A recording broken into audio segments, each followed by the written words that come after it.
නමස්කාර වේවා බුදුරුවනට සැමදා බුදු හිමි සරණ යමි. නමස්කාර වේවා ධම්මරුවනට සැමදා සදහම් සරණ යමි. නමස්කාර වේවා සංඝරුවනට සැමදා මහා සංඝ සරණ යමි. නමස්කාර වේවා තුනුරුවනට සැමදා තිසරණ සරණ යමි. සාදු සාදු.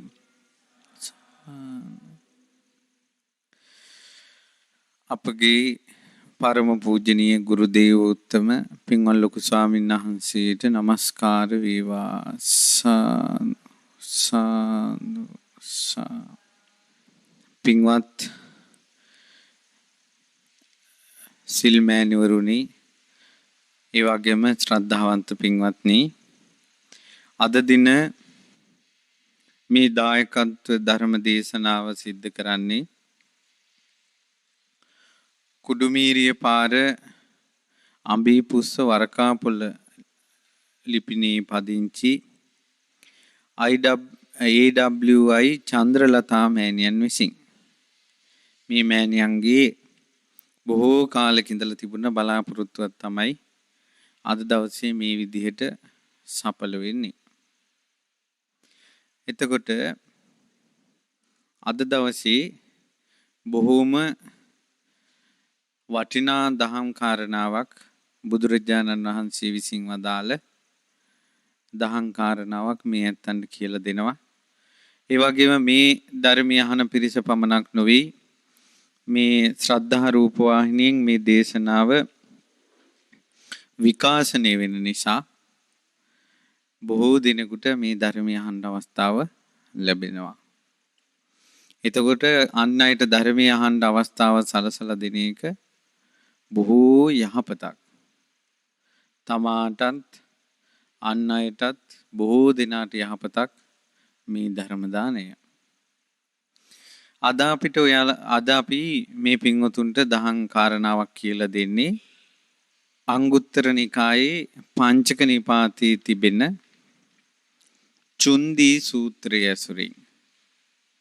මේ සූත්‍ර දේශනාව ඉගෙන ගන්නට ලැබීම භාග්‍යයක් කොට සලකන්න හේතුව මේ දේශනාව බුදුරජාණන් වහන්සේ වදාළේ. ඔයාලා අද කරන මේ ධර්ම දානයේ පින, ඒ ධර්ම දානයේ විපාක, මේ ධර්ම ශ්‍රවණයට පැමිණීමේ විපාක, ධර්මයේ ඇසීමේ විපාක, සොයසොයා බණ ඇසීමේ විපාක, ඒ වගේම තෘප්තිමත් නොවීම බණ ඇසීමේ විපාක, ඒ සියල්ල මේ දේශනාව ඇසුරින් ඉගෙන ගන්න පුළුවන්. මේ දේශනාව කරන කාලේ බුදුරජාණන් වහන්සේ වැඩ සිටියේ රජගහනුවර කලන්දක නිවාපේ. ලේනුන්ගේ අබේ භූමිය රජගහනුවර. එතකොට ලේනුන්ගේ අබේ භූමිය අද වෙනකොට බුදුරජාණන් වහන්සේ වැඩ සිටිය භූමියක් කියලා කිසිම සාධකයක් නැති තරම් ඒ භූමිය පොළොවට වැහිලා ගිහිලා අද රජගහනුවර කලන්දක නිවාපේ. ඒ තරම්ම මේ අවුරුදු 2600ට මේ ඉතිහාසයේ උඩු යටි කුරු වෙලා ගියා. ඉතින් කොහොම හරි මේ චුන්දී කියන රාජකුමාරී. ඒතර රජගහනුවර හිටපු රජුරෝ කවුද? රජගහනුවර හිටපු රජුරෝ කවුද? බිම්බිසාර රජුරෝ. ඒතර එහෙනම් බිම්බිසාර රජුරුවන්ගේ අන්තපුරේ හිටපු රජ බිසවරුන්ගෙන් එක බිසවකට දාව ඉපදුන දියණියක්නේ රාජකුමාරිය. මේ චුන්දී කියන රාජකුමාරී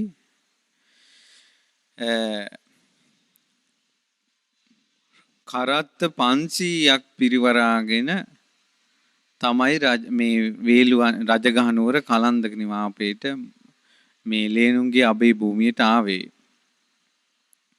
ඇවිල්ලා කරත්ත 500 යවලා බුදුරජාන් වහන්සේ ළඟට ඇවිල්ලා බුදුරජාන් වහන්සේට වන්දනා කළා. එකත් පස්ව අසුන් ගත්තා. ඒතකොට ඒ කාලේ රාජකුමාරිකාවක් යනකොට ඒ රාජකුමාරිකාවත් එක්ක රත 500ක් ගිහිල්ලා තියෙනවා. එතකොට මට මතකයි තවත් තැන්වල තියෙන ওই වාගේ රජකුමාරිකාවෝ සිටු කුමාරිකාවෝ වෙනවා. ඒත් රත 500කින් තමයි යන්නේ උදකලාව යන්නේ. ඒක රාජ තේජස. ඊට පස්සේ බුදුරජාන් වහන්සේට වන්දනා කරලා මේ රාජකුමාරී මෙන්න මෙහෙම කාරණාවක් කියනවා. අම්මහකං බන්තේ භාතා චුන්දෝ නාම රාජකුමාරෝ. ස්වාමීනි මට ඉන්නවනේ සහෝදරයෙක් චුන්ද කියලා රජකුමාරයෙක්. සෝ ඒව මහව. ඒ රාජකුමාරයා මගේ සහෝදරයා මට නිතර මෙහෙම කියනවා. යදේවසෝ හෝති ඉත්තිවා පුරිසෝවා බුද්ධං සරණං ගතෝ ධම්මං සරණං ගතෝ සංඝං සරණං ගතෝ. යම්කිසි ස්ත්‍රියක් හෝ පුරුෂයෙක් හෝ බුදුරජාණන් වහන්සේ සරණ ගියොත් ධර්මයේ සරණ ගියොත් ආර්ය මහා සංඝරත්නයේ සරණ ගියොත් පානාතිපාතෝ පටිවිරතෝ සත්තු මැරීමෙන් වැළකී හිටියොත් අදින්නාදානා පටිවිරතෝ හොරකම් කිරීමෙන් වැළකීලා හිටියොත් කාමේසු මිච්ඡාචාරා පටිවිරතෝ වැරදි කාම සේවනයෙන් වැළකී හිටියොත් මුසාවාදා පටිවිරතෝ බොරු කීමෙන් වැළකී හිටියොත් සුරාමේරය මජ්ජපමා දට්ඨානා පටිවිරතෝ සුරාමේරෙන් වැළකී හිටියොත් සෝ කායස්ස බෙහෙදා පරම්මරණ සුගතින් ඒව උපපජ්ජති නෝ දුග්ගතින්ති. ඒ කෙනා මැරුණට පස්සේ සුගතිය යන්නේ දුගතිය යන්නේ නැහැ කියලා මගේ සහෝදරයා මට කිව්වා. මම මේක අහනකොට කල්පනා වුණේ ඒ කාලේ සහෝදරයෝ සහෝදරියෝ එකතු වුණාට පස්සේ කතා කරලා තියෙන ඒවා. සුගතිය යන හැටි දුගතිය යන හැටි අයියලා නංගිලා කතා වෙලා තියෙන ගෙදර. ඔන්න බුද්ධ කාලේ. ඔන්න පින්වන්තයන්ගේ කාලේ. අද කාලේ කොහොමද ගෙවල් වල? මට මුණ ගැහිලා තියෙනවා සමහර ගෙවල් දැන් අවුරුදු 30කට කිට්ටු වෙන්න අයියාගේ වයස නංගිගේ වයස තව අවුරුදු දෙකක් තුනක් බාලයි එක ගෙදර උපන්දා ඉඳලා කතා කරලා නැහැ. අද වෙනකල් එක ගෙදර අයියයි නංගි ඉන්නවා කතා කරලා නැහැ. කොහොමද? එතකොට මේ ඒ වාගේ එතකොට අද කාලේ ඒ කාලේ වෙනස. ඒ කාලේ අයියයි නංගි එකතු වුණාට පස්සේ කතා කරලා තින්නේ සුගතිය යන්නේ මෙහෙමයි දුගතිය යන්නේ මෙහෙමයි කියලා බුදු බණපද. අනේ ඒ වාගේ අද කවදානම් අහන්නද? කොහෙන්නම් අහන්නද? දවසක් මාත් එක්ක ළමයි කන්රාදපුරේ ගියා. ඊට පස්සේ ඒ ළමයාට ගෙදරින් කෝල් එකක් ආවා. එයාගේ නංගි දැන් කතා කළේ. "ඔයි තමසේ කවද දෙන්නේ?" දැන් අයියට මේ නංගි කෝල් එකක් දෙනවා. "ඔයි තමසේ කවද දෙන්නේ?" මං ඒ වෙලාවේ හරියට කල්පනා කළා මේක ඇහිලා මන්ට. එතකොට එහෙම නෙවෙයි. පවුලේ නංගි කෙනෙක් කියනකොට අයියට ගොඩාක් ආදරෙන් ඉන්න ඕන. අයියේ කියන වචනේ කට පුරා කියන්න ඕන. මගේ අයියා කියන වචනේ නංගි ආඩම්බරෙන් කියන්න ඕන. මගේ නංගි කියන වචනේ අයියා තමන්ගේ නංගිට ආදරෙන් කියන්න ඕන. කොහෙවත් යන අපේ ආත්මතු පරම්පරාවකටවත් අයිති නැති උන්ට නංගියේ කියලා ආදරෙන් කියනවා. තමන්ගේ කුසේ උපන් තමන්ගේ නංගිට කට ඇරලා නංගි කියලා කියාගන්න පණක් නැහැ. මුන්ට මේ ලෝකේ දහමක් නම් පිහිටයිද දන්නේ නැහැ. ඒ කුසේ උපන් තමන්ගේ නංගිට ආදරිය තියෙන්න ඕන. මගේ නංගියේ කියලා වචනේ තියෙන්න ඕන. නංගිට නිතර නිතර තරවටු කරන්න හොඳ නෑ අයියා කෙනෙක්. අයියා කෙනෙක් සුදුසුම තැනයි තරවටු කරන්නේ. තාත්තා හැරෙනකොට ගෙදරක කෙල්ලෙක් ඉන්නවා නම් ඒ කෙල්ල ගරු සම්පයුක්ත බයපක්ෂපාතීත්වය වැඩි වෙන්න ඕන තමන්ගේ අයියට. අයියා කියනකොට තමන්ගේ අම්මට තියෙන ගෞරවය හැරෙනකොට ඊළඟට ලොකු ආදර ගෞරවය තියෙන්න ඕන තමන්ගේ නංගිට. වචනවල පවා තියෙන්න ඕන. අපේ අයියේ ඔයා කවද්ද දෙන්නේ නැත්නම් මගේ අයියේ කවද්ද දෙන්නේ කියලා. මේ කොහෙවත් යන කොල්ලන්ට මගේ අයියා කියනවා. තමන්ගේ කුසේ උපන් අයියට කටක් කරලා මගේ අයියා කියලා කියාගන්න බැරි නම් ඒ නංගි කමෙන් ඇති වැඩක් නැහැ. ඒ සහෝදර කමෙන් ඇති වැඩක් නැහැ. ආදරේ තියෙන්න ඕන දෙන්න ගොඩාක්. කොච්චර තමන්ගේ සහෝදරිය තමන්ගේ අයියට කොච්චර ආදරය කරන්න ඕනද කියලා කියනවා නම් තමන්ගේ අතින් වැරද්දක් වෙනකොට තමන්ගේ සහෝදරයා මතක් වෙන්න ඕන මගේ අයියා කියලා. මගේ අයියට අහු වුණොත් මගේ අයියට දැන් මං ගිහිල්ලා කොහොමද මුහුණ දෙන්නේ? ඒ තියෙන ගෞරවය තියෙන්න ඕන. තමන්ගේ අතින් වැරද්දක් වෙලා තමන්ගේ සහෝදරයා දිහා බලනකොට තමන්ගේ ඇස්වල කඳුළු පිරෙන ආදරයක් තියෙන්න ඕන. මට ආරණ්‍ය වාසී පොඩි ස්වාමීන් වහන්සේ නමක් හම්බ වුණා. ඒ ස්වාමීන් වහන්සේ දැන් අවුරුදු 20 ගානක්. මට දවසක් කොහොම හරි ওই ළමයෙක්ගේ ප්‍රශ්නයක් වෙලාවි මට මේ හාමුදුරුවෝ කිව්වා ස්වාමීනි මේ මම රහසක් විදිහට තියාගෙන හිටපු දෙයක් මේ දැන් ඇති වුණ ප්‍රශ්නේ නිසා ඔබ වහන්සේට මං කියන්නම් කිව්වා. මං හිතුවා මොකද්ද ස්වාමීන් වහන්සේ? ඒ තමයි කොහොම මහාන වෙච්ච දවසේ ඉඳලා අද දක්වාම කාන්තාවක් ගැන කෙල්ලෙක් ගැන නරක සිතක් මගේ හිතට ඇවිල්ලා නැහැ කිව්වා. ඒකට හේතුව තමයි කිව්වා ස්වාමීනි මට නංගි කෙනෙක් ඉන්නවා කිව්වා. ඒ නිසා මට හැමදාම අපේ නංගි රැකගන්න අපේ අම්මා ගොඩාක් මහන්සි වෙනවා කිව්වා. එතකොට මට හැමදාම කෙල්ලෙක් දකින්න ලැබුණොත් මං ඒ හැම වෙලාවකම හිතනවා කිව්වා අපේ නංගි රැකගන්නවා වගේ මේ කෙල්ලත් මේ කෙල්ලගේ අම්මා රකින්නවා ඇති කියලා. ඒ සිතුවිල්ල එනකොට මගේ හිතේ නරක සිත් ඇති වෙන්නේ නැහැ කිව්වා. එතකොට මේ භික්ෂුන් වහන්සේගේ හිතට අයහපත් සිතුවිලි එන්නේ නැති වෙන බලවේගය මොකද්ද? තමන්ගේ නංගිට තිබෙන ආදරේ. ඒ නිසා තමයි ඒ කාලේ තමන්ගේ සහෝදර සහෝදරියන්ට ගොඩාක් ආදරේ. ආදරේ නිසාම බුදුරජාන් වහන්සේ මහාන වෙන්න ඉන්න ස්වාමීන් වහන්සේලාට වදාලා පිරිසිදු බඹසරක් රකින්න නම් කාන්තාව ගැන හිත කිලිටි කරගන්න නැතුව ඉන්න නම් උපක්‍රමයක් තියෙනවා. ඒ තමයි කාන්තාවක් දකින්නකොට හිතන්න කිව්වා වයසින් බාල කෙනෙක් නම් මේ මගේ නංගි වගේ කියලා. සහෝදරිය වගේ. වැඩිමාල් කෙනෙක් නම් හිතන්න කිව්වා මේ මගේ අම්මා වගේ. වැඩිමහල් අක්කා වගේ කියලා. එහෙම හිතනකොටම හිත සංසිඳිලා යනවා. ඒ පුදුම එකක්. ඒ සංඥාව දැන් සාමාන්‍යයෙන් ළමයෙකුට කාම ලෝකේ කාමාසක්තව ඉන්න තරුණ ළමයෙක් කිව්වොත් එහෙම ඒ ළමයාට කාම සිතවිලි හිතා ඉන්න පුළුවන් ලෝකේ ඉන්න නොයේ කාන්තාව ගැන හිතා. කවදාවත් කාම සිතවිලි හිතන්න බෑ තමන්ගේ මව් සිහි කරලා. කියන්නේ අම්මා කියන උත්තම පවිත්‍ර වචනේ ඒ සිතවිල්ල කාම දාහය මේ සුන්නත් දූලි කරන එකක්. ආන්නේ තැනට තමන්ගේ සහෝදරිය ගන්න ඕන. ඊටු ගෙදර දැහැමි පරිසරයක් හදා ගන්න ඕන. කවදාවත් ගෙදර ඉන්න වැඩිමහල් සහෝදරයෝ පුතාලා තමන්ගේ නංගිට නිතර තරවටු කරන්න හොඳ නැහැ. එතකොට ඈලා පුරුදු වෙනවා තරවටුවට. එතකොට ඇත්තම දෙයකට සැර කළත් ඈලා එක ගණන් ගන්නෑ. පුළුවන් තරම් ආදරෙන් ඉන්න ඕන. ගොඩාක් ආදරය කරන්න ඕන. එතකොට තමන්ගේ සහෝදරයාගෙන් අපරිමිත ආදරයක් නංගිට ලැබෙන නිසා තවත් කොල්ලන්ගේ ආදර හොයන්නේ නැහැ. ඊළඟට තමන්ගේ නංගිට ගොඩාක් ආදරය කරනවා නම් කොල්ලෙක් ඒ කොල්ලා කවදාවත් වෙන කෙල්ලන්ගේ ආදර හොයන්නේ නැහැ. ඒ කොල්ලට වෙන ආදරයක් තිබුණත් ඒ කොල්ලගේ අතින් නරකක් සිද්ධ වෙන්නේ නැහැ.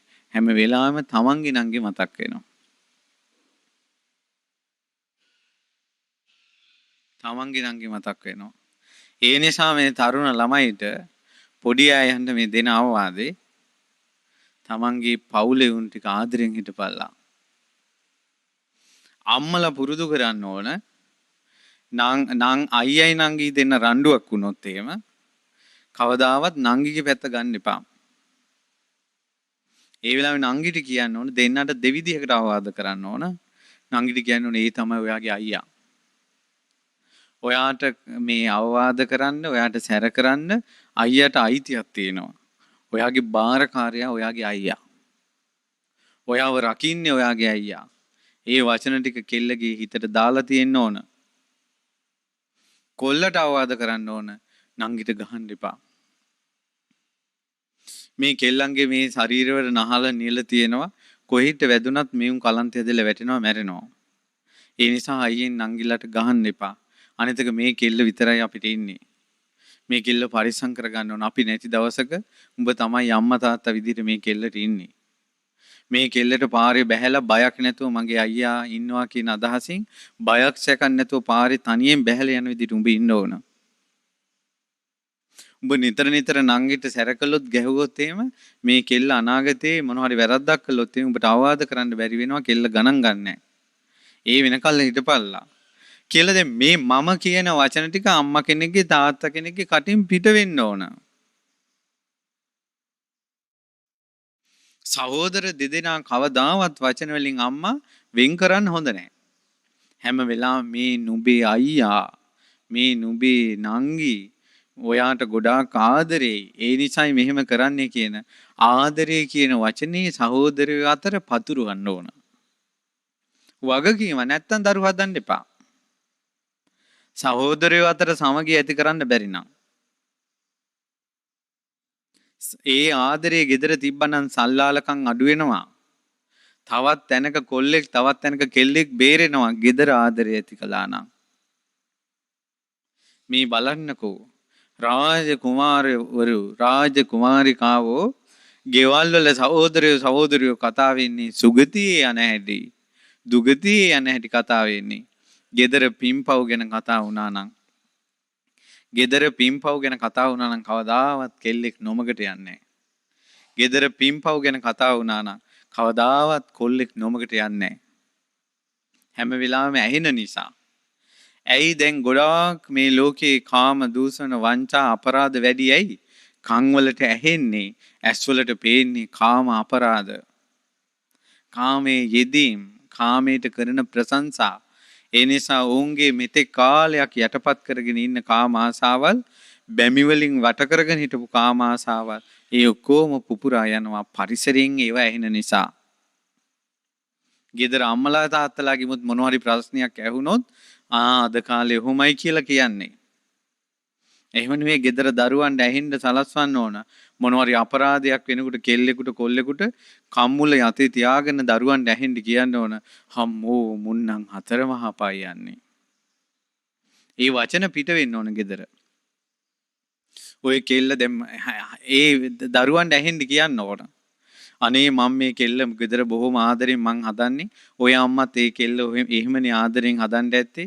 අනේ අපේ කෙල්ලට මොනවා හරි වුණොත් මං වාවගන්නේ කොහමද? ඔය කෙල්ලගේ අම්මා දැන් කොහොම වාවගෙන ඇතිද? මේ අපරාධය කරපු එක නිරේ තමයි යන්නේ කියලා දරුවන්ට ඇහෙන්න සලස්වන්න ඕන. එහෙම ඇහෙන්න සලස්වනකොට ළමයිගේ හිතේ වැඩ කරනවා නරකක් කළොත් අපාය යනවා කියලා. මං අතින් වැරද්දක් වුණොත් එහෙම අපේ අම්මට දරා ගන්න බෑ කියලා ළමයාගේ හිතට යනවා. ඒකයි මේ කියන්නේ මේ බණ අහන්න ඕනේ වයසක ආච්චිලා නෙවෙයි පොඩි උන් ටික. කොල්ලෝ කෙල්ලෝ ටික. වයසක අයත් ඇහුවට වරදක් නෙවෙයි. ඔයාලට තමයි දැන් පණක් තියෙන්නේ දරුවන්ට අවවාදයක් කරන්න. අනාගතේ ඉන්න පොඩි උන්ට අනාගතේට අවවාදයක් කරන්න බෑ. උන්ගේ අතේ ලොකු ෆෝන් එකක් තියෙනවා. උන් පන්ති යනවා කියලා එක එක ගුබ්බෑයවල රිංගපියු. උන්ට දරුවන්ට අවවාදයක් කරන්න බෑ කටක් කරලා. දැන් ඉන්න ආච්චිලාටයි දැන් ඉන්න අම්මලාට තමයි කටක් කරලා කියන්න පුළුවන් මෙහෙම හිටපියව කියලා. මොකද මීට අවුරුදු 10කට 15කට කලින් මේ විනාශේ නැති නිසා. ඒ නිසා ආච්චි අම්මලාත් වැඩිහිටි මව්වරුත් තරයේ අවවාද කළ යුතුයි. දහම් කරුණු කිය යුතුයි දරුවන්ට. දරුවෝ හදන එකේ දරුවෙක් අම්මා කෙනෙක්ගෙන් බඩෙන් ඉපදවීමෙන් පරිපූර්ණ වෙන්නේ නැහැ. ඒ නිසා බුදුරජාණන් වහන්සේ මව්ගේ පියාගේ යුතුයකම් ගණයට දැම්මා. ඒ මව හෝ පියා දරුවාට යහපත අයහපත කියා දිය යුතුයි. ඉඩම් කඩම් බෙදලා දෙනවා වගේ හරියට යහපත අයහපත කියලා දිය යුතුයි.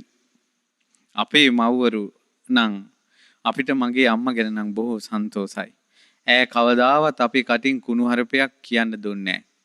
බුදුන් පල්ලා කියලා කියන්න දුන්නේ නැහැ. ගිනි පෙල් අතට ගත්තා. තවත් කෙනෙක්ගේ බුදුන් පල්ලා කියලා දිවුරුවොත් එහෙම ළමේ මට ඇහෙන්න අපේ අම්මා කියලා තිනවා අපේ එක හැම කිව්වොත් නම් කට පුච්චනවා කියලා. ඒ නිසා අපෙන් කියවෙන්න දුන්නේ නැහැ. ඒ නිසාම අම්මා ඒ වාගේ අපිව පරිසම් කරගත්ත නිසා ඒ කටින් බුදුබණ පද කියන්න මට වාසනාව ලැබුණා. නුඹලාගේ දරුවන්ගේනොත් කටින් මව්වරුන්ගේ පියවරුන්ගේ ගුණ කියවෙන දරුවෝ ටිකක් හදන්න. පසක තැබේවා සූත්‍රය වෙනත් එකක්. ඊට පස්සේ අයියා නංගි දෙන්නම් කතා වෙලා තිබෙන්නේ යම් කිසි කෙනෙක් බුදුන් සරණ ගියොත්, දහම් සරණ ගියොත්, සඟුන් සරණ ගියොත් ඊළඟට පංචශීලයේ ආරක්ෂා කරනවා නම් ඒ කෙනා සුගතියේ යන්නේ දුගතියේ නම් යන්නේ කියලා මේ අයියයි නංගි දෙන කතා වෙනවා. දැන් මේ කෙල්ල රාජකුමාරි මේක අහගෙන හිටියා. වාද විවාද නැහැ. නමුත් මෙයාට ඒක හරියටම අහගන්න ඕන මේක. කොහොමද වෙන්නේ මේක කියලා. ඒ නිසා මෙයා බුදුරජාණන් වහන්සේ ළඟට ගියේ ඒකට. බුදුරජාණන් වහන්සේට ওই විස්තරي කියලා සාහං බන්ති භගවන්තං පුච්ඡාමි මම බුදුරජාණන් වහන්සේගෙන් අහනවා මේක. කතං රූපේනුකෝ බන්ති සත්තරි පසන්නෝ කායස්ස බෙහෙදා පරම්මරණ සුගතින් ඒව උපපජ්ජති නෝ දුග්ගතින්ති කියනවා ස්වාමිනී මම බුදුරජාණන් වහන්සේගෙන් අහන්නේ කොයි වගේ ශාස්ත්‍රුන් වහන්සේ නමකට පැහැදුනොත්ද කය බිඳිලා මරණින් මත්තේ දෙව්ලෝ යන්නේ. කතන් රූපෝනුකෝ භන්තේ මේ දුගතිය නොයන්නේ නොදුග්ගති සාහම්බන්තේ භගවන්තං පුච්චයි මම ආය අහනවා බුදුරජාණන් වහන්සේගෙන් කොයි වගේ ධර්මයකට පැහැදුනොත්ද දෙව්ලොව යන්නේ සතර අපාය යන්නේ නැතුව කොයි වගේ ශ්‍රාවක සංගරුවනකට පැහැදුනොත්ද මේ දෙව්ලොව යන්නේ දුගතිය උපදින්නේ නැතුව කතං රූපේසු සීලේසු පරිපූර්ණකාරී කායස්ස වේදා පරම්මරණ සුගතින් ඒව සග්ගං ලෝකං උපපජ්ජති නෝ දුග්ගතින්ති දුගතිය යන්නේ නැතුව සුගතිය යන්න කොයි වගේ සීලයක්ද පුරුදු කරන්න ඕන කියලා අහනවා. ඒතර කොයි වගේ ශාස්ත්‍රඥ වහන්සේ නමක්ද කෙරෙහිද පැහැදෙන්න ඕන. දැන් බුදුරජාණන් වහන්සේ අහනවා. ඒ කියන්නේ මේ පැහැදුන ගමන්, ඒ කියන්නේ යා ගැන කැමැත්තක් ඇති කරගත්ත ගමන්, පැහැදීමක් ඇති වෙච්ච ගමන් දිව්‍ය ලෝක යනවා අපාය යන්නේ නැහැ. මේ පැහැදුන පමණින්, කැමැති වූ පමණින්, ආදරේ තිබ්බ පමණින් කොයි වගේ ධර්මයක්ද? ඒ කියන්නේ ඒ අපි අහන්න ආසයි, පුරුදු කරන්න ආසයි කියලා යම් කිසි දහමක් තියෙනවනේ මොකක් හරි. ඒ කොයි දහමදටද ආස කළොත් පැහැදුනොත් දෙව්ලෝ යන්නේ දුගතිය යන්නේ නැත්තේ කොයි වගේ සංඝ පිරිසකටද ඒ කියන්නේ කොයි වගේ ශ්‍රාවක පිරිසකටද පැහැදුනොත් දෙව්ලෝ යන්නේ දුගතිය නොයන්නේ කොයි වගේ සීලයක් පුරුදු කරොත්ද පරිපූර්ණ කරොත්ද දෙව්ලෝ යන්නේ දුගතිය නොයන්නේ සුගතියේ යන්නේකයි දුගතියේ යන්නේකයි ගැන ගත්තොත් පින්වතුනි මේක අතිශයින් බරපතල කාරණාවක්. අපි දිව්‍ය ලෝකේ අපාය කියන වචනේ නිතර කටේ තිබ්බට මැරෙන එකා යන්නේ හතර අපායේ. හතර අපාය යන්නේ මැරෙන එකා. මේ පොඩි සපත්තුවට ආසාවෙන්, මිරිස් ගලට ආසාවෙන්, දරුවන්ට ආසාවෙන් මැරිලා പ്രേත ලෝකවල. ඉඩමට ආසාවෙන්, සාරියට ආසාවෙන්, ඊළඟට අර හාන්දුර නමකුත් තමන්ගේ සිවුරට ආසාවෙන් සිවුරේ කාවෙක් වුණේ. බුදුරජාණන් වහන්සේ ජීවමාන කාලේ වැඩ ඉඳිද්දී පූජා බුදුරජාණන් වහන්සේ දැක දැක බුදුරජාණන් වහන්සේ ළඟ මහාන වෙච්ච උන්වහන්සේ නමං සිවුරට ආසාවෙන් මැරිලා සිවුරේම කාවෙක් වුණා නම් අද කාලේ ගැන කවර කතාවද? මිනිසුන්ගේ හිතේ තියෙන ආසාවල් පොඩි උන්ගේ තරුණ ළමයිගේ ෆෝන් එකමයි. සමහර අය ස්ත්‍රී ආසාවමයි. සමහර අය පුරුෂ ආසාවමයි. ඊළඟට සමහර අයගේ ඉඩම් ආසාව. සමහර අයගේ මුදල් තුරුස්නාව. සමහර අයගේ නම්බුව. සමහර අයගේ වංශේ. මිනිසුන්ගේ හිතවල තියෙන කුඩු කේඩුකම් මරුණාට පස්සේ කොහෙද පින්වත්නි යන්නේ? ඔයාලා දන්නවද මේ කොහෙද යාපහුවේ? යාපහුවේ මීට අවුරුදු 100කට 200කට කලින් ඒ පැත්තේ මේ කෙල්ලෙක් බලන්න ඇවිල්ලා පවුලක්. එතකොට එන්න කියලා පණිවිඩය යවුවා. නමුත් ඒ අය අද එන්නේ කෙල්ල බලන්න. ඊට කලින් කේලංකාරයෙක් ඇවිල්ලා කිව්වා ඔය එනෙවුන් අඩුකුලේ කියලා. ඔන්න දැන් මූණු ටික ඉවරයි. ඊට පස්සේ මොකද උනේ? දැන් ඔන්න ආවා. එනකොට ලොකු හිනාවක් නෑ. ටිකක් කතා බහ කළා. ඊට පස්සේ කතා කළා කොහොමද සීයල මුතු මිත්තන්ගේ පරම්පරා එකින් එහෙන් මෙහෙන් එනකොට තේරුණා අඩුකුලේ තමයි කියලා කොල්ලා. ඊට පස්සේ මේ ගෙදර මේ හොඳ ගෑන් ළමෙක් ඉන්නවා කියලා අපිට මේ කපු මහත්තයා කිව්වා. ඒකයි මේ ආවේ. ඉන්නවා හොඳ කෙල්ලෙක් කියලා. එහෙනම් ගෙදර ඉඳලා කිව්වා මේ කැන්දගෙන වරින් කියලා. සුදු රෙද්දකින් ඔතලා එළියට ගෙන්නනවා බැල්ලියක්. මං ওই පොතෙන් කියවනකොට ඒ කාලේ ආපහු විස්තර මගේ බඩපපුව පිච්චිලා ගියා. උඹලට මොන් තමයි දෙන්නේ කිව්වා. වංශේ.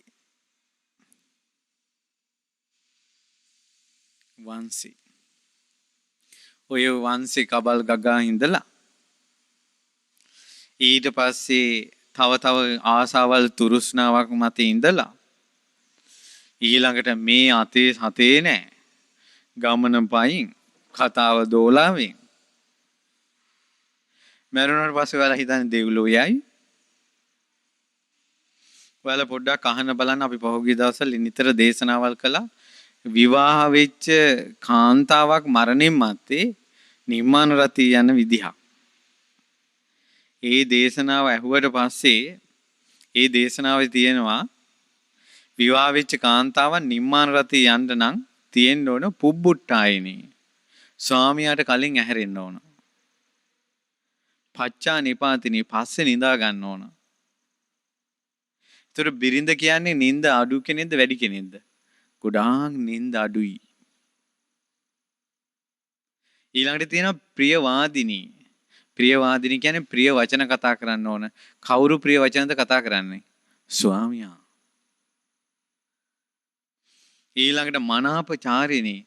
මනාප විදියට හැසිරෙන්න ඕන. කවුරු කැමති විදියට හැසිරෙන්න ඕන? ස්වාමියා. ස්වාමියා කැමති විදියට අඳින්න ඕන. කිංකාර පටිසාචිනී. කිංකාර පටිසාවිනී. එතකොට කුමක්ද තියෙන්නේ කියලා ගෙදර වැඩ ඔක්කොම හොයන්න ඕන. ඇය මරණින් මත්තේ උපදිනවා නිම්මාන රතියේ. නිම්මාන රතියේ ඉපදුනාට පස්සේ කැමැති කටහඬකින් කතා කරන්න පුළුවන්. කැමැති රූපයක් මවා ගන්න පුළුවන්. කැමැති සැපක් විඳින්න පුළුවන්. හැබැයි මේ ජීවත් වෙන කාලේ ওই තුන තිබ්බද? කැමැති විදියට කතා කරන්න තිබ්බද ඇයට? ඇයට කැමැති විදියට කතා කරන්න තිබ්බද? නෑ. ඇය කතා කළේ ස්වාමියාට ඕන විදියට. ඒතර මනාපචාරිනී මිනිහා කැමැති විදියට ඉන්න ඕන. තමන්ගේ සැප විදියට ඉන්න පුළුවන් වුණාද ඇයට? කොහොමද නිම්මාන රතියේ අවුරුදු එක දවසක් නිම්මාන රතියේ එක දවසක් මනුස්ස අවුරුදු 8000යි. නිම්මාන රතියේ එක දවසක් මනුස්ස අවුරුදු 8000යි. මේ ජීවිතේ ගොඩාක් හැඟීම් පාලනය කරලා ගොඩාක් නිନ୍ଦ පාලනය කරලා ගොඩාක් මහන්සි වෙලා නිම්මාන රාත්‍රී උපදිනවා. පිරිමින්ද හොයන්න වෙන්නේ නැහැ. මේ අවුරුදු දහස් ගානකට නිම්මාන රතියේ ගිය පිරිමි ගැන පොතක විස්තරයක්වත් නැහැ. කාන්තාවක් එච්චර ඉහළට යන්න පුළුවන්. පැහැදිලි නේද? නමුත් ගෙවල් වල ඉන්නේ ගෑනු ටික කොහොමද? ලොක්කි ඈලා ලොක්කිලා. ළඟදිමුත් මේ මහත් එක්ක කතා කළා. හාඳුනේ මේවා කියා ගන්නත් බෑ කියලා. ඒ ගෑනු කෙනා මේ මිනිහව පෙල්ලගෙන ගහලා. සාමාන්‍යයෙන් පිරිමියෙකුට කාන්තාවක් අතක් උස්සනවා කියන්නේ ඒ පිරිමි ජීවිතේට හෙනවදිනවා වගේ එකක්. ඒ පිරිමියෙකුට අත උස්සපු ස්ත්‍රියකට නම් ලොකු ගොඩාක් තුනුරුවන් සරණේම හිත පීටුවා ගන්න ඕන. තුනුරුවන් සරණ ගියේ නැත්තම් පංචශීලයේ සමාදන් වෙලා දහමට ආවේ නැත්තම් ඈගේ පාර වෙනස් කරගත්තේ නැත්තම් ඈට ලොකු ගින්දරක් අනාගතේපත් වෙනවා.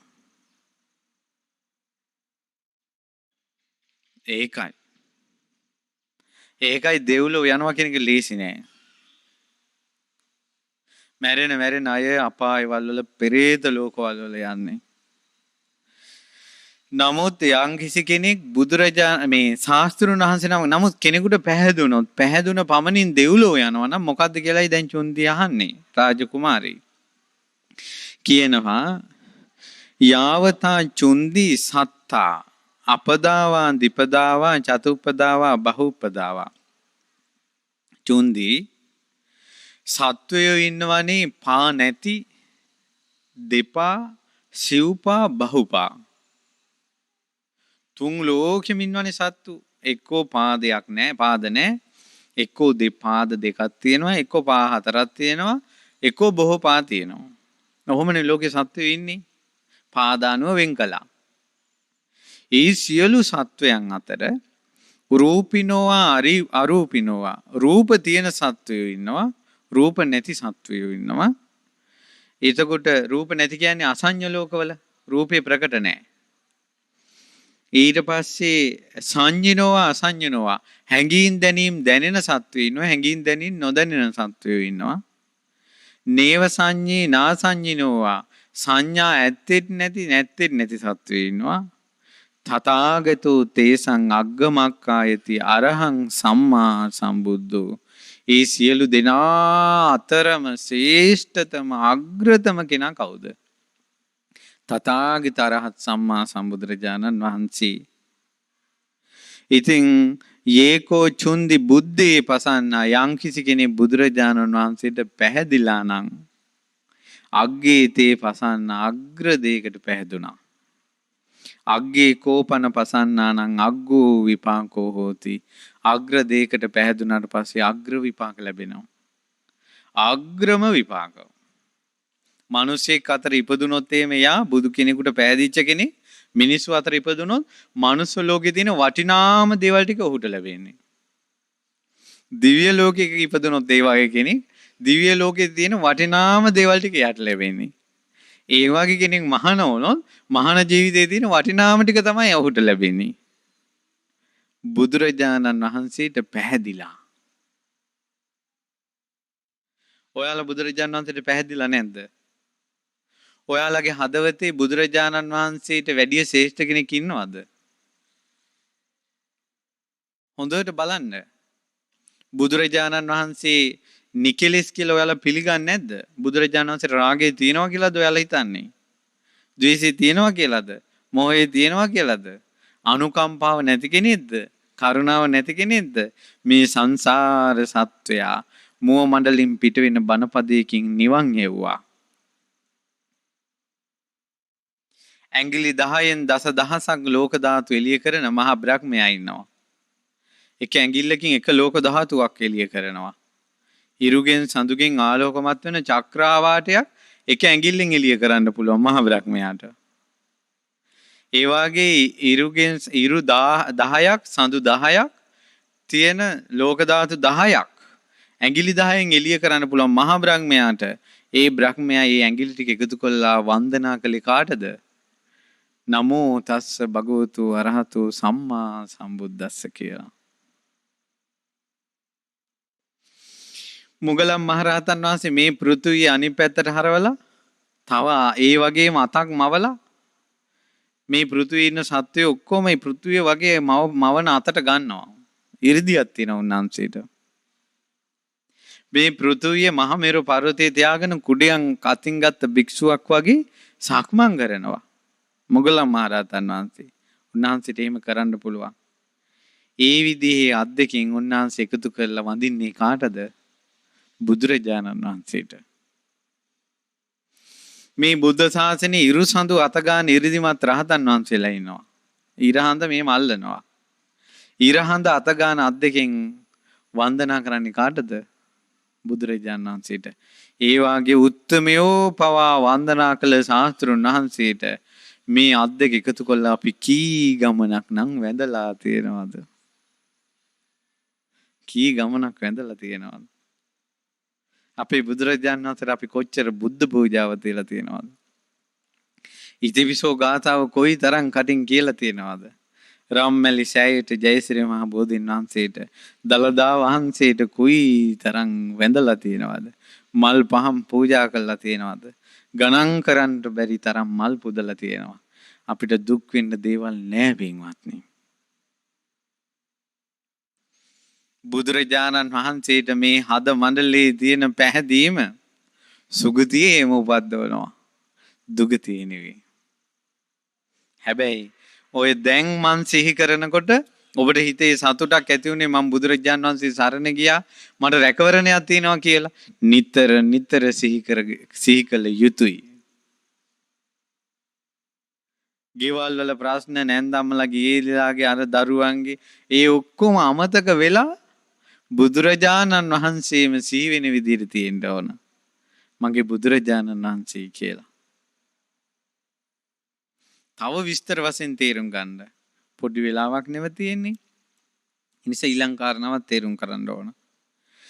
ඉතින් බුදුරජාණන් වහන්සේ වදාලා යාවතා චුන්දි ධම්මා සංකතාවා අසංකතාවා. හේතුඵල ධමයෙන් හටගත් ධර්මයන් තියෙනවා. අසංගත ධර්මයේ කියලා කියන්නේ නිවනට. විරාගෝ තේසං අග්ගමක්ඛායති. රාගේ දුරු කිරීම තමයි ඒ අතර තියෙන අග්‍රම දේ. යදිදම් මද නිමද්දනෝ. මදය දුරු කරන ඒ වගේම කෙලෙස් පිපාසය දුරු කරන ඇලීම් දුරු කරන කැරකි කෙලෙස් වලට එන කැරකීම ඇලි යන සංසාරේ නොයල්ම පිණිස නිරුද්ධ පිණිස නිවන පිණිස යම්කිසි දහමක් දේශනා කරනවා නම් ඒ දහම තමයි අග්‍ර. ආන්නේ අග්‍ර දහමට පැහැදුනොත් අග්‍ර විපාක ලැබෙනවා. ඒ අය නිරේ යන්නේ නැහැ. දැන් මම මේ කියන්න කාරණාව තමයි මේ ධර්ම දේශනාවට මට ආරාධනා කළ තිබ්බ චන්ද්‍රලතා අම්මා අවුරුදු 10ක් තිස්සේ එකතු කරපු සල්ලි ටිකක් තමයි හිමීට එකතු කරන අවුරුදු 10ක්. අවුරුදු 10ක් එකතු කරපු මේ මුදල් ටිකෙන් මේ ධර්ම දේශනාව කරන්නේ. එතකොට අවුරුදු 10ක් එකතු කරපු සල්ලි වලින් දැන් උන මේ පැය බණ කිව්ව ඉවරයි. දැන් ඒ අම්මන්ට තිබ්බනේ ගෙදරට මොන හරි බඩුවක් ගේන්න. දරුවන්ගේ ඔළුව අත ගාලා මේක දීලා තිබ්බනම් දරුවෙකුට අපේ අම්මා සල්ලි ටිකක් දුන්නා කියලා අනාගතේ බත් පිඟානක් හරි දෙනවනේ. ඕවත් සී කරලා. එහෙම නැත්නම් පොතේ දාගත්තා නම් මාසෙට රුපියල් 1000ක් හරි 아무තු පොලියකුත් එනවනේ. ඇයි මේ අවුරුදු 10ක් හම්බ කරපු එකකින් මේ බණක් කිව්වේ? ධර්මයේ ශ්‍රේෂ්ඨයි කියන තැන ඉඳලා. බණට පැහැදිලා. ධර්මයට පැහැදිලා. ඒ ධර්මයට පැහැදුනොත් ඒ කෙනා දුගතිය යන්නේ නැහැ. සුගතියේ යනවා. ඒක තමයි විපාකේ. මේ ධර්මයට පැහැදිච්ච අයට ලැබෙන විපාකය ඔවුන් මනුස්ස ලෝකෙ ඉපදුනොත් මනුස්ස ලෝකේ වටිනාම දේවල් ටික ඔවුන්ට ලැබෙන්නේ. ඔවුන් ඉපදුනොත් දෙව්ලොව වටිනාම දේවල් ටික ලැබෙන්නේ. මහාන වුණොත් එහෙම වටිනාම මහානකමේ වටිනාම ගුණ ධර්ම ටික තමයි ලැබෙන්නේ. පුදුම සහගතයි. හැමදාම බණ අහන්න කෙනෙක් පුරුදු වෙලා ඉන්නවා කියන්නකෝ. බණ අහන්න කෙනෙක් පුරුදු වෙලා ඉන්නවා කියන්නකෝ. ඒ කෙනා නිතර නිතර බණ අහන්නේ පැහැදිලානේ. තේරෙන්නේ නැතුණත් දැන් මගෙන් ගොඩාක් අය අහලා තිනවා බණ මතක හිටින්නේ නැහැ.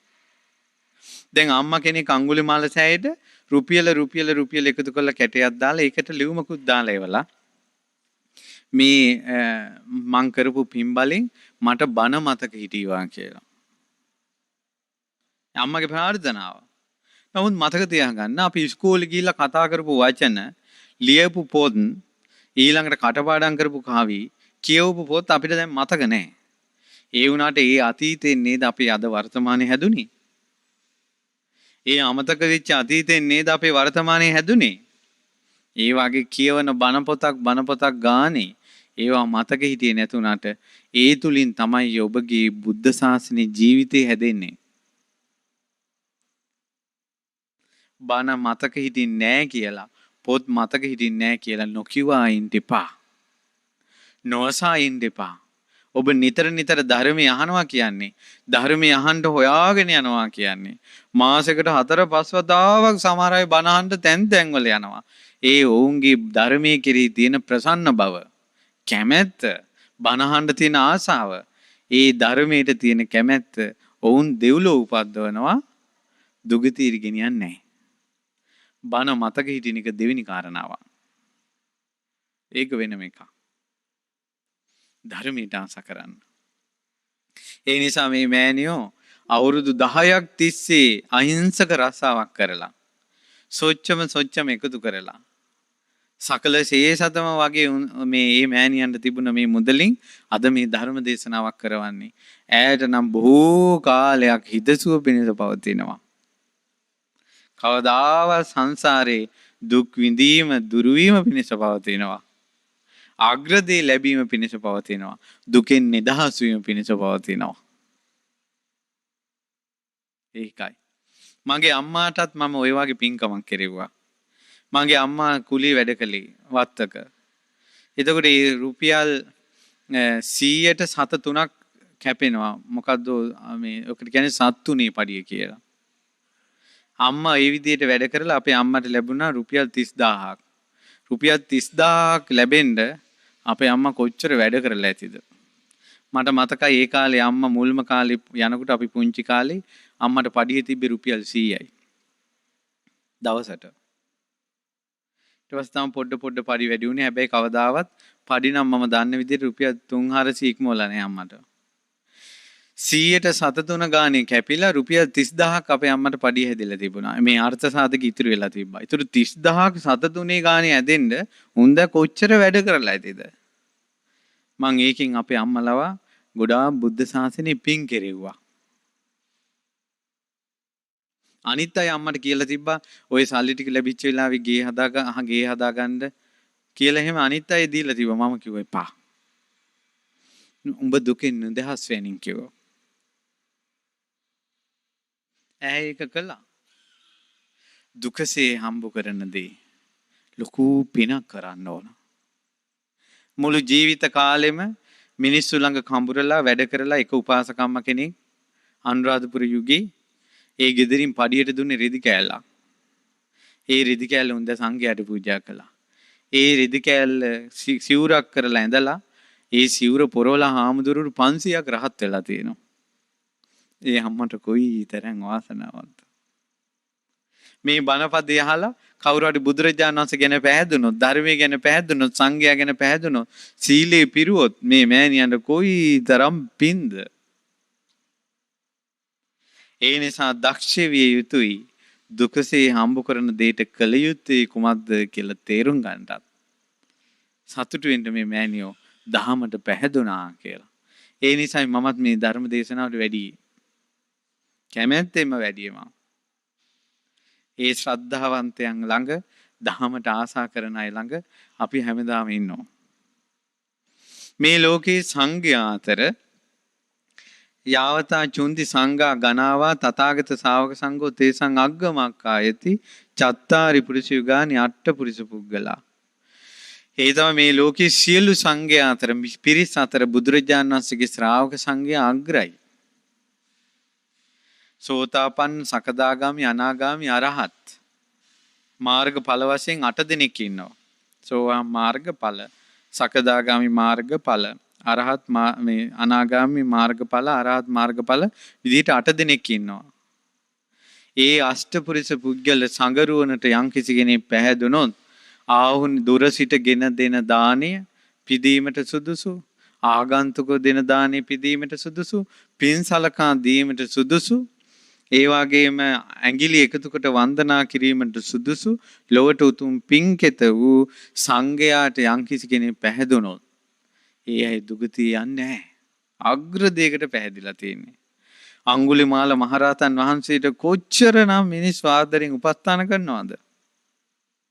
තව ටික දවසයි තියෙන්නේ වත්පිළිවෙත් කරගන්න ඉක්මනට ගිහිල්ලා මහරහතන් වහන්සේ ළඟ. වැලිකඩ බන්ධනාගාරයේ හිරකරුවෙක් අවුරුදු 15ක් තිස්සේ පොතක් ලියලා ඒ පොත විකුණලා ඉතුරු වෙච්ච සල්ලි අවුරුදු 18ක් දරුමල්ලෝ අඹදරුව ගෙදර ඉද්දින් අවුරුදු 18ක් වුන් දැකලා නැහැ. ඒ සල්ලි ටික ඔක්කොම වරදින් මිදුන මුනිවරයා කියලා අඟුලිමාල මහරහතන් වහන්සේ සෑයට එවලා.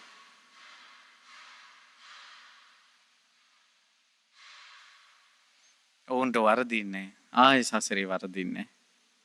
රහතන් වහන්සේලාට පැහැදිලා. සංඝයාට පහදින්න, සංගරුවනට පහදින්න, කසාවත දකින්න එකට පහදින්න, අතින් දන් ටිකක් පූජා කරගන්න ලැබෙන එකට පහදින්න. සංඝයාට පහදින්න නම් සංඝ ගුණ අහන්න ඕන. ඉතින් ඒ සංඝයාට පැහැදුනොත් දැන් බලන්න මෙතන ලොකු කතා නැහෙනේ. තුනුරුවන්ට පැහැදීම තියෙන්නේ. හැම වෙලාවෙම හදවතේ තුනුරුවන්. ලෙඩක් වුණාම එකපාරම පිරිත් පැන් ටිකක් පිරිත් නූලක් මතක් වෙන්න ඕන. ගෙදර බුදුන් වදින තැන පිරිත් පැන් බෝතලයක් පිරිත් නූල් ටිකක් තියන්න ඕන. ලෙඩෙක් වුණාම පිරිත් පැන් ටිකක් නූල් ටිකක් පිරිත් තෙල් ටිකක් දාන්න ඕන. ඒ අතරේ තමයි ස්පිරිතාලට ගෙනියන්නේ. පළමුවෙන් ශාස්ත්‍රුන් වහන්සේ මතක් වෙන්න ඕන. ඊළඟට තමයි මේ ලෝකේ චුන්දි සීලය කෙනෙක් පරිපූර්ණකාරී වෙනවා නම් ඒ තමයි ආර්යකාන්ත සීලය. කැඩිච්ච නැති, paludu වෙච්ච නැති මේ සත්පුරුෂයන් විසින් ප්‍රශංසා කරන සමාධියට හේතු වන සීලයක්. ඒකෝ චුන්දි ආර්යකාන්තේසු සීලේසු පරිපූර්ණකාරිනෝ අග්ගේතේ පරිපූර්ණකාරිනෝ පරිපූර්ණ කරගන්නවා. ඒ කියන්නේ මාර්ගඵලලාභීන් තුල තියෙනවනේ සීලයක් කැඩෙන්නේ නැති. ආන්නේ සීලේම හදා ගන්න ඕන කියනවා. දැන් අපි කියනවානේ ගෙදර අපි ගේ අඩුපාඩු ටික හදා ගන්න ඕන කියලා. මේක පරිපූර්ණ නැහැ කියලා. ශරීරයේ අඩුපාඩු තියෙනවා නම් හදා ගන්න මහන්සි වෙනවනේ. ඊළඟට ඉගෙන ගත්තකේ තව උපාධි ටිකක් තියෙනවා. මේක ඉවර නෑ. මේක මේ පරිපූර්ණ සම්පූර්ණ කරගන්න ඕන මගේ ඉගෙනීම කියලා. ඒවට මහන්සි වෙනවා වගේ මහන්සි වීම තියෙනවනේ. ඒ අතර සීලේ හදා ගන්නවා තරම් එකක් නෑ කියනවා. මං එහෙම කියනකොට මට මතක් වුණේ මිනිස්සුන්ට පින් තියෙනවා. සීලයට කැමැත්තකුත් තියෙනවා. අපිට දැන් සතෙක් මරන්නට අවස්ථාවක් ලැබුණොත් අනේ මේක මරන්න තිබ්බා මැරුවේ නෑනේ කියලාද දුක හිතෙන්නේ.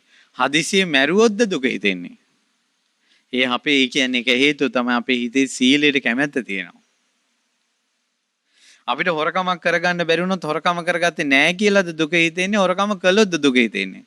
හොරකම කළොත් දුක හිතෙන්නේ.